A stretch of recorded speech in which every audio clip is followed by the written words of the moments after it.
Greetings. This is Paul the Poke from PaulthePoke.com. Today's topic, community standards. Yes, social media and community standards. We're going to start with Proverbs 16, verse 11. A just balance and scales belong to the Lord. All the weights of the bag are his concern. He is fair. He is just. And in this case, Uh, not Facebook.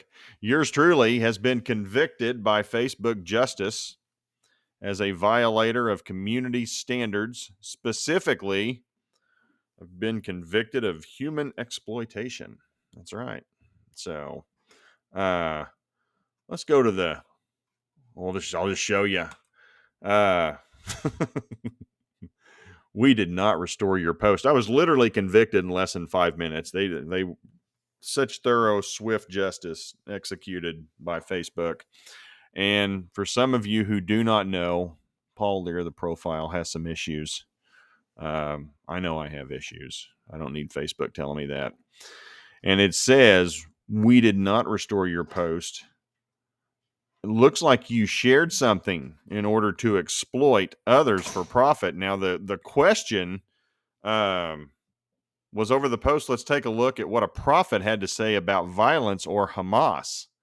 And so this was just put up a couple weeks ago, and this was the post that is so exploitive. Hamas, what does it mean? We'll get to that in a second. I'm going to show the rest of this. And I've been told this post goes against community standards.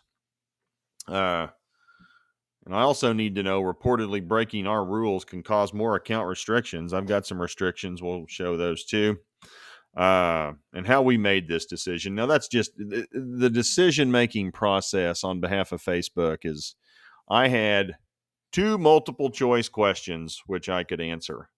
And I was to click on the little button as to what my concern was. They made sure there was no way an open text where I could just explain myself. No, I got to choose one of their 3 or 4 options. Then they decided to review it, and in less than 5 minutes, nope, you're guilty. So here's the rule.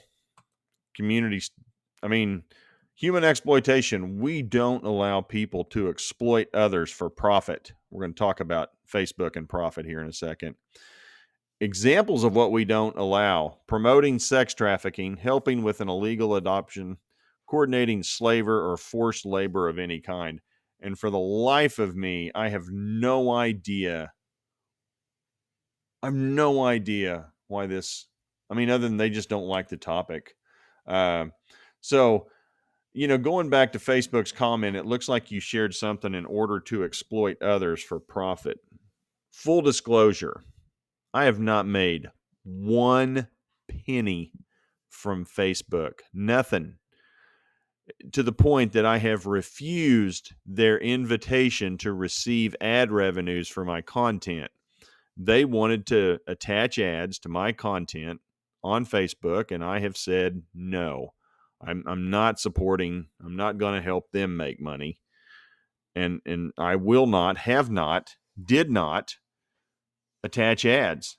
I don't want their sponsors attached to my content. My content is free and open to the public on Facebook, and there will be no strings attached to it. It says what it says, and I don't need a penny from these folks. I'm not going to be compromised by it. I want the freedom of speech to say what I want to say. And I think others should have it too. And we need to be responsible with that. I'm not just saying you can just go shoot your mouth off and do whatever, but come on. And here's the post right here. Hamas. What does it mean? I'm sure a lot of you folks have read it. Whoops, wrong click. But you can click on the link and reread the post. But for those of you who have not read the post, it's a word study on the word Hamas. And I looked at what the word Hamas means in Arabic and in Hebrew. The title Hamas is an acronym from an Arabic phrase. And then I looked at the term Hamas in light of prophetical significance. So here's the post. I'll show everybody again for those of you who haven't seen it. Um, and I think the issue is ultimately the word in the Hebrew means violence. So everywhere, by and large, a lot of places where the word violence is, it's been a translation from the Hebrew word Hamas. And so, you know, the violence was corrupt in God's sight, and the earth was filled with violence, or the earth was filled with Hamas.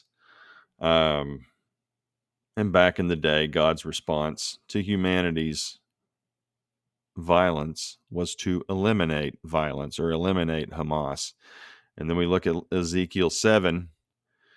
Violence, Hamas, has grown up into a rout of wickedness. None of them shall remain, nor their abundance, nor their wealth, neither shall there be preeminence among them.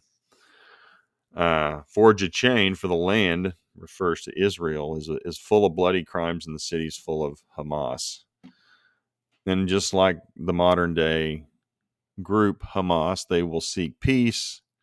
It's, oh, we want peace, we want peace. It's all fun and games as long as they're the ones doing the violence. When Hamas is doing the Hamas. But then when trouble comes, they seek peace. Oh, it's time for peace. They get their nose bloodied. Then they want the peace. There shall be none. So, effectively just, a ground report of what was going on day 7 at that time. So, at any rate, that's what that was the post, and that's human exploitation. Okay, whatever. And let's face it, there are people and groups in this world. They are simply not interested in anything else but their agenda. They do not take the time to read or listen. They are not interested in the thoughts or ideas of others. They're bullies. And they like to preach victims. They're bullies. They're just obnoxious, want to just impose their will, and they're willing to suppress the freedom of speech of others at any cost. They don't care about others. They're selfish, and they think they know what's best for everyone, and that they just want their way, and they will do whatever to get their way. They don't care if it's fair or not. They're not interested in ideas or having a real discussion about things. They just want to just have their way. And I thought this little picture is perfect. Give them enough money to tilt things in their favor. I guarantee you, if I had all kinds of, if I had enough views to tilt it in their favor, they'd reach out and they wouldn't ban the content. I've seen other social media sites do that.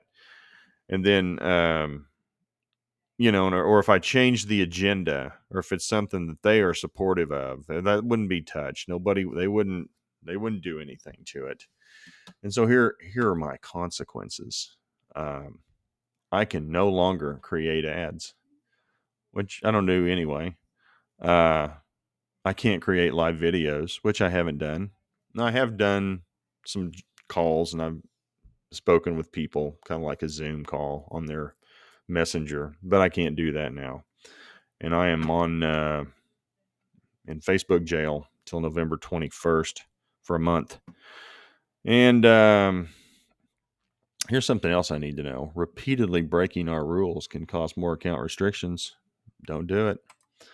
I don't care. They can say whatever they want. That decision was rendered in less than 5 minutes. And my inquisition was essentially 2 multiple choice questions where I could click one option. I didn't have the option to choose more than one. So they're not interested. They didn't read it. They don't care. Just didn't fit their agenda or their profile or whatever it was they want to push. So anyhow, just thought I'd share that. And so we need to fight for our freedom of speech, because there are situations where people clearly want to take our freedom of speech, and just showing people it's out there. Not that anybody is that concerned about what Internet Boy's doing with his posts, but just how silly some of these folks can be. And I know they don't care about this either, but I will share this with them. Psalm 96, verse 13, before the Lord, he's coming. I know they don't believe in him. They don't even think he's real, but he is coming, and he's coming to judge the earth. Oh, there's that word they can't stand. Don't judge me. Don't judge me. Well, he's coming. He's going to judge you, and he will judge the world in righteousness and the peoples in his faithfulness. So whether you believe it or not, he is coming. He's going to judge, and he's going to execute righteous justice and judgment on this planet. And with that, I would highly recommend you turn to his son who has paid that fine with his bloodshed. I know that doesn't make a lot of sense. Scripture tells us, the cross is foolishness for those who are perishing. Well, I hear you, but you might want to rethink that, because the way this old planet's coming and going, um, he's getting closer. And you need to get real nervous. All this fighting that we're watching right now that's taking place in October of 23, it will come to pass. It's got to happen. Jesus told us that himself. But you need to get really nervous when the fighting stops, and then we start having calls for peace, and oh, we're going to have peace and it's going to be wonderful. That's when you folks need to get nervous, because when the critic thinks it's all taken care of and peace has come, peace, safety, watch out. Anyhow, just thought I'd share with everybody. Uh, Express yourself while you can. Stand up for what you believe in. You believe in free speech, whatever it is you believe in. You have the ability to talk about it now, and they'll come after you too eventually. So this isn't the first time this has happened to me, but just thought I'd show a pretty blatant example. And at that rate, if you do enjoy the channel, please feel free to share with others at PaulthePoke.com. You can type your email address in right here, hit subscribe. You'll be notified every time we send out something. We're putting out stuff, frankly, right now, 2 and 3 times a week with the news flow. Lots of stuff happening in the world. Unfortunately, probably going to have some things go a little haywire when that ground invasion of Gaza starts. So at any rate, appreciate you guys following along. Appreciate everybody's support. Take care. Have a good one.